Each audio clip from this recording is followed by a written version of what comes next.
Welcome to the final session of this year's Politics in Action Forum. I'm Michelle Ford, the Director of the Sydney Southeast Asia Centre and the Chair for this session, which focuses on Thailand. I'm joining you today from the lands of the Gadigal people of the Eora Nation and would like to begin by acknowledging their custodianship of this land. Our speaker will need no introduction for many of you. Duncan McCargo is a Professor of Political Science at the University of Copenhagen, Director of the Nordic Institute of Asian Studies, and a co-host with me on the New Books Network Southeast Asia Studies podcast channel. A Thai specialist, he works at the intersections of comparative and international politics with a focus on the nature of power. Today, Duncan is going to update us on the political situation in Thailand. Duncan will speak for 15 minutes and then we will have time for questions and answers. If you have a question, please add it using the Q&A function. I will put a selection of these questions to Duncan after his presentation. Over to you, Duncan. Thanks so much, Michelle. It's a huge pleasure to have a chance to speak again. I was physically in Sydney for one of these events a couple of years ago. This time I'm joining virtually. It's a great opportunity to be able to talk about what's been going on in Thailand over the past year or so. I'll start with a little bit of shameless self-promotion, a book that my colleague Anirat Chatrakun and I published last year about Future Forward, the rise of a Thai political party, the rise and fall of a Thai political party, because in many ways, the rise and fall of Future Forward and all the hopes and aspirations that were raised by the election of March 2019 is the backdrop to what has been going on in Thailand over the past 12 months or so.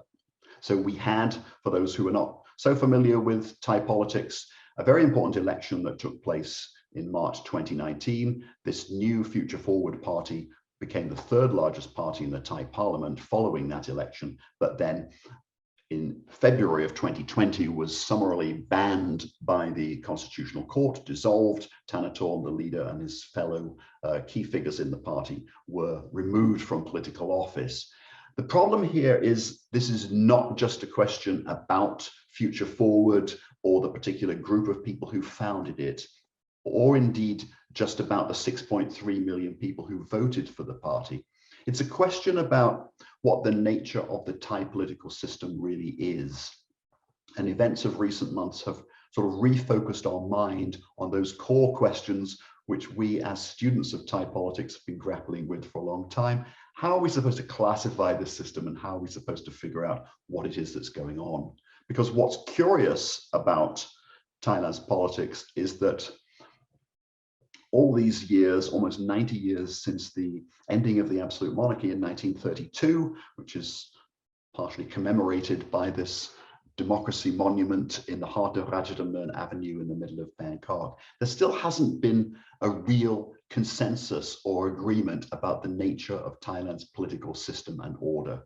We have seen incredible instability, incredible disruption, numerous military coups, the constitution symbolized by the sort of the document perched on the top and the scroll on the top of that monument has been revised and reconstituted numerous times. So there's been incredible disruption to Thailand's political order, and that disruption has also been acted out in the form of major political protests on the streets, especially of Bangkok, repeatedly, especially since the 1970s, and most recently starting again just about a year ago in 2020. So what we find trying to understand what's going on in Thailand is a pattern of considerable instability and disruption and a lack of agreement about the rules of the game. And the fact that a new political party could be created for what was the first election after the 2014 coup could win a lot of popular support, especially from people from the younger generation, and then be wiped out and removed from the political scene. This is part of an ongoing problem of establishing clear rules of the game and really knowing what is actually going on in the Thai political system. So on the one hand, we thought, or we hoped, that in March 2019, Thailand would revert to some kind of electoral democracy. But what we actually saw as a result of that election was that the military junta leaders, led by General Prayut Chan-o-cha, the army commander who seized power in May 2014 and is still prime minister to this day, that the junta leaders were able to use the political system to find ways of staying on in power after the election, despite the fact that they didn't exactly win that election and that a couple of prominent opposition parties were banned, one during the course of the election and one future forward afterwards. So there's been some fairly heavy-handed judicial intervention needed to prop up the continuity of power that the military has been able to secure. So we're now in a very curious hybrid system.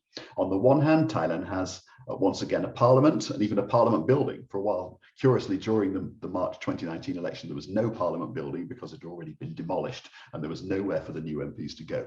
We do now have a new parliament building, which looks from the outside extremely splendid and spectacular. But on the inside, what's going on is that the military backed junta, which officially no longer exists, has achieved a curious afterlife and has effectively repopulated the parliamentary and legislative process with its own people, particularly a lot of appointed senators who exercise veto power over the Thai political system, making it very, very difficult for popular will to be exercised. And that clash between popular will and top-down control has become much more acute as the reality began to sink in amongst many people who had not been very happy with the military junta, that essentially that junta hadn't in any real sense gone away, that we're in this continuity of a coup era or an authoritarian era. So what is it that's actually really going on? That has come to the fore, particularly since the middle of July of 2020, when quite large-scale protests broke out in Thailand, some of them starting right here at the Democracy Monument. We had significant numbers of people out in the streets repeatedly over a period of months. Those protests continued into 2021 and have most recently been dampened primarily by the COVID outbreak, which is suppressing public gatherings and making it very difficult to continue, but also by the suppression of the protests through legal and other means by the authorities. So what has been at stake in this contestation is a big debate about the nature of the Thai political system and how it can be improved. Many people in Thailand are deeply alienated from the government. They feel that it is unrepresentative, that it is essentially has been captured by vested interests and by elites who do not have any real accountability and are not reflecting the popular will. So these student-led protests, which were initially triggered by the Future Forward dissolution, took on a life of their own. There were around 400 of them during 2020. And we tend to think of the protests as being concentrated in the capital city in these high profile locations in the middle of Bangkok. But actually protests have been widespread right across the country. They've been in every region, almost every province. I've just, with Aim Simpang from Sydney, put together a special section of critical Asian studies, and we've got 4 articles about these protests, which have generated an enormous number of downloads, especially in Aim's case. I think more downloads than any paper in the recent history of the journal. So there's an incredible interest in understanding what has been going on in this protest movement. The protest movement has a number of causes and explanations, but what we can't get away from is a sense of generational alienation. You'll see some very, very young people have been involved in the protests. One of the key elements that has been completely different from previous rounds of mass demonstrations on the streets of Bangkok has been the participation of high school students. These are extensively discussed in one of the articles by Ganokrat Lerchusakun from Chulalongkorn University, who's done an incredible amount of field work with the protesters. High school students are very alienated from their schools, from their teachers, from the ways in which they are forced to follow arbitrary uniform regulations instead of concentrating on things that they believe matter more educationally. And like their slightly older colleagues in universities, we have a new generation of young people who have been gaining access to information online. They're what I would call Generation Z. They're digital natives. They are not beholden to traditional sources of authority. Indeed, one of the founding figures in the Future Forward Party told me in 2018, our party has been set up to challenge hierarchism and seniorityism. So there's a sense in which there's a movement against seniority, which is a very radical development in the Thai context, given that age and seniority are very, very important determining factors in understanding people's power and status. And Thailand is, of course, currently run essentially by a clique of aging senior men in which younger people play very, very little role. So younger people, including high school students in their schools, university students, and then other people, and joined in some of the protests by civil society groups and activists and ordinary folk from other walks of life, have been really leading this challenge to authority. The challenge became much more explicit. We have to talk about the 10 demands. So in August of last year, there was a protest at Thammasat University where 10 demands for the reform of the monarchy were spelled out from the stage by one of the student leaders. This is obviously in the Thai context an extraordinary development because monarchy has been largely occluded from political discussion.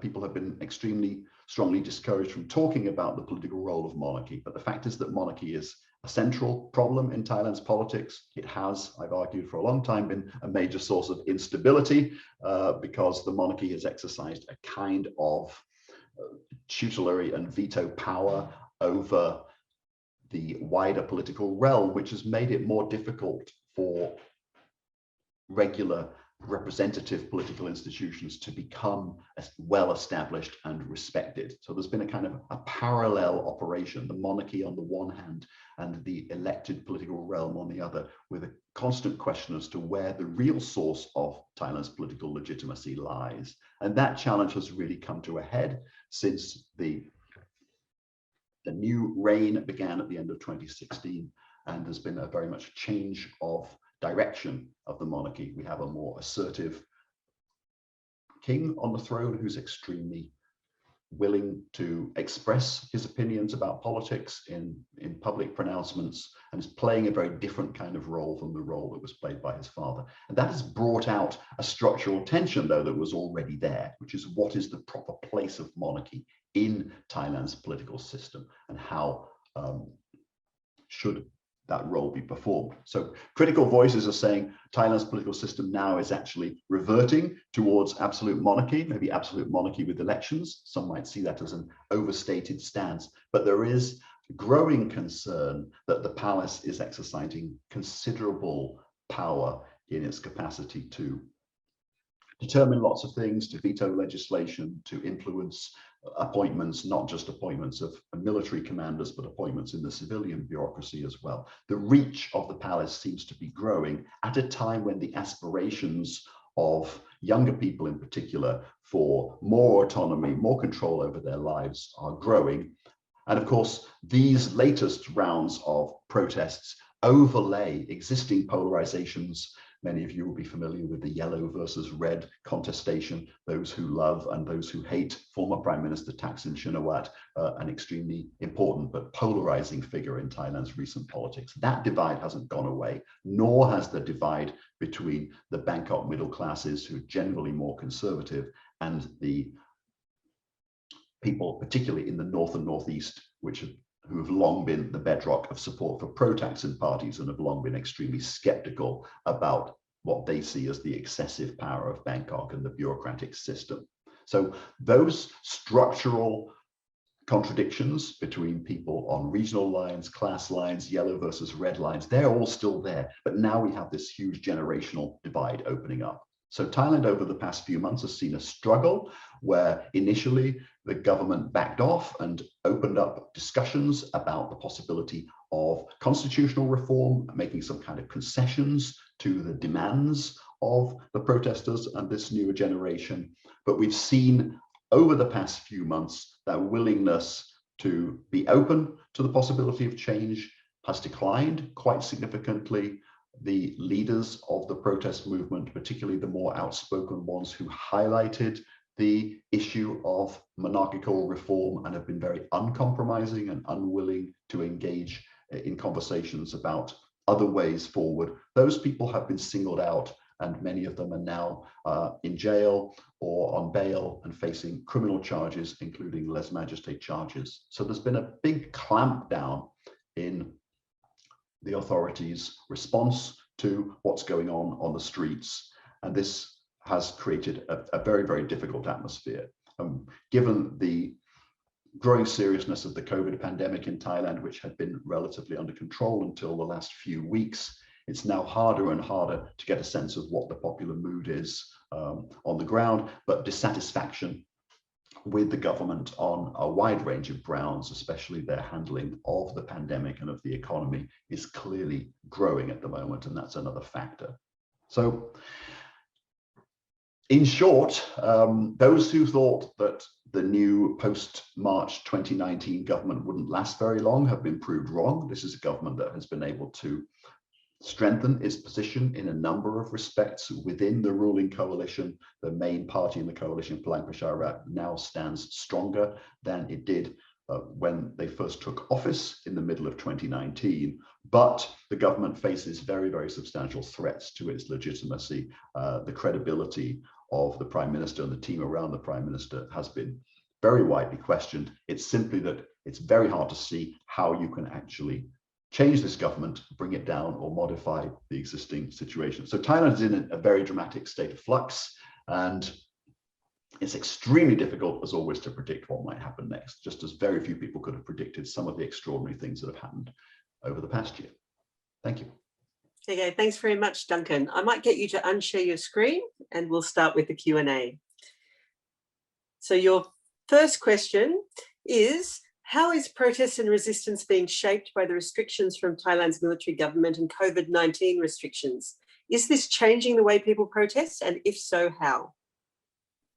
Yeah, it's a really good question, because ironically, it was almost as though last year, the first round of COVID restrictions created a gestation period for the protest. There was a round of protests after the banning of Future Forward in April and March. And then when people were sort of forced back home and could do nothing but sit online, waiting to be allowed out again, they fermented the basis of this protest. So in a way, the protest owes something to the COVID pandemic, which brought together the patterns of resistance. But yes, and in the wake of the relaunch of the protests in July last year, the students basically ignored the COVID restrictions because there were very few actual cases and very few actual fatalities, and a blind eye was sort of turned to the problem for a while. But that's no longer possible. Cases are increasing rather dramatically, and the level of lockdown in many parts of Thailand, including central Bangkok, is extremely high.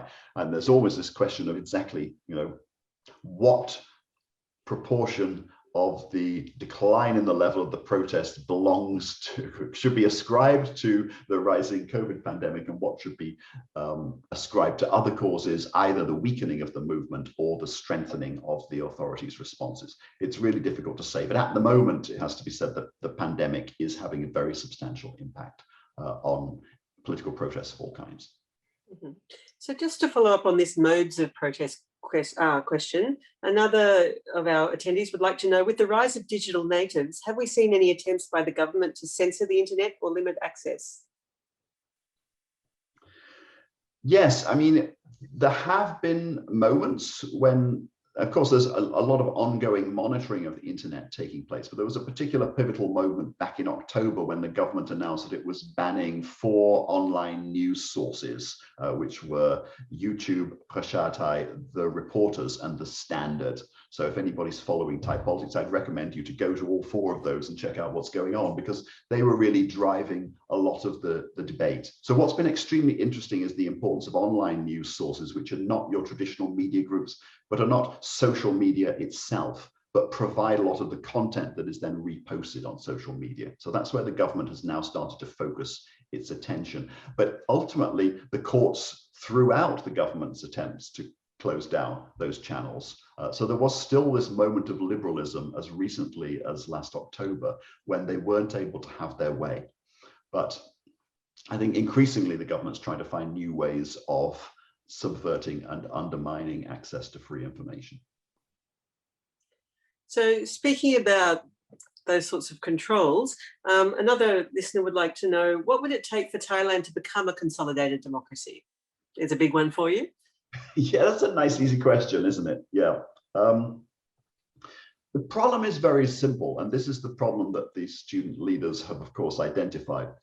You can go through an extensive quote unquote reform process. And, you know, I was studying this and following this and writing about this in the 1990s, which now seems an awful long time ago. So a new constitution was drafted in 1997, the so-called People's Constitution, and lots of checks and balances were introduced precisely, it seemed, to make Thailand a consolidated democracy, and it all unraveled within a few years for a variety of reasons. One was the pernicious influence of Thaksin Shinawatra himself, who had no particular time for the checks and balances that were imposed upon him. And secondly, the military coup that threw Thaksin out in 2006 relaunched the idea of military and monarchical veto power over open politics. So you can't begin to consolidate democracy until you've dealt with the core problems. The core problems are military and monarchical veto power, and there's a lack of enthusiasm of these two institutions for democracy of any kind. And since, you know, the essential problem is these people have the guns, and they have de facto control over almost everything in Thailand if they choose to exercise it. So how do you move on? Ironically, Thailand, with its track record of a very open and vibrant economy and civil society, is in some ways in a worse place than a couple of other neighboring countries in the region. We see the Burmese, for example, much more strongly resisting attempts to impose military rule back on them again than the Thais did in 2006 or 2014 or at any time subsequently. So there's a sense in which people have become very jaded and don't really believe in the possibility of a real political reform process anymore because they know about these veto powers all too well. The only way that you can move forward is to engineer some sort of split between different factions in the military and or the military and the monarchy itself, so that the elite becomes fragmented and engages in contestation internally, which allows other forces to become stronger. That needs, though, very, very strong pressure on these institutions from below. And this is where the protest movements become very, very important. So I'm afraid it probably has to get a little bit worse before it gets better. We need more people to be actively mobilized in a process demanding, particularly that the military change the way that it understands its role and changes the nature of its relationship with monarchy. Instead of propping up a monarchy, which is obviously at the core of Thailand's political problems, the military need to say, we don't want to go down with this monarchy. We'd rather help in the process of improving things. If the military could actually get back on side with its own rhetoric about we are always with the people, then we'd be in a much better place. Mm-hmm. Nikki would like to know a little bit more about the relative politicization of rural and urban people. Yes. Where do we start? The urban-rural divide is one of these great chestnuts that's been talked about endlessly in Thailand and, of course, many other countries in recent years. The difficulty, as I've talked about in a couple of my articles, is, you know, there's a lot of urban in the rural and rural in the urban. So when does a person become urban and when does a person become rural? Thailand has millions of people and we do not know how many, but my guess is, you know, 10 million plus, maybe 15 million, who are supposedly rural people living in the north and northeast in particular, registered to vote there with house registrations there, spending most of their time in and around Bangkok and other urban areas. So you have this problem of there are really rural people, but not very many. You have really urban people, and then you have the players in a lot of the change and the movement here are those people with a hybrid identity between urban and rural. And those people are people who've become very alienated by the system and formed the bedrock of support for pro-Thaksin parties in the past. So we have to think about the population and the electorate in at least three, again, very oversimplified categories. But the players who are really important are those who have a hybrid identity between urban and rural, who we cannot quantify, we cannot measure, and it's very difficult to get a handle on them. But there's no doubt at all that they determine election outcomes over and over again. Mm-hmm. James has a long question, so bear with me. As reflected in your excellent overview, we know that political views of the establishment/government and the political views of the protesters. Do you have a sense of the current political views of the roughly 45% who, after 5 years of direct military rule in March 2019, still supported an openly pro-military party or parties sympathetic to the military? Also, the political views of the millions of disadvantaged by the socio-economic impact of the pandemic. We may only have time for the first part of that, but do your best. Yes, sorry, I think I lost the thread slightly there. But yes, the 45% of people who voted for Palang Pracharat and other parties that seem to be aligned with them. Well, the question is what people thought they were voting for also, because some people voted for Bumjai Thai and the Democrats, not realizing that they were going to end up in bed with Palang Pracharat. So there was quite a bit of smoke and mirrors going on. But yes, what is astounding in many ways is how electorally successful Palang Pracharat was able to be as a result of a variety of things, partly mobilizing state resources and partly, the belief of many people that continuity and stability were preferable to anything else. So some of those people are still hanging in there.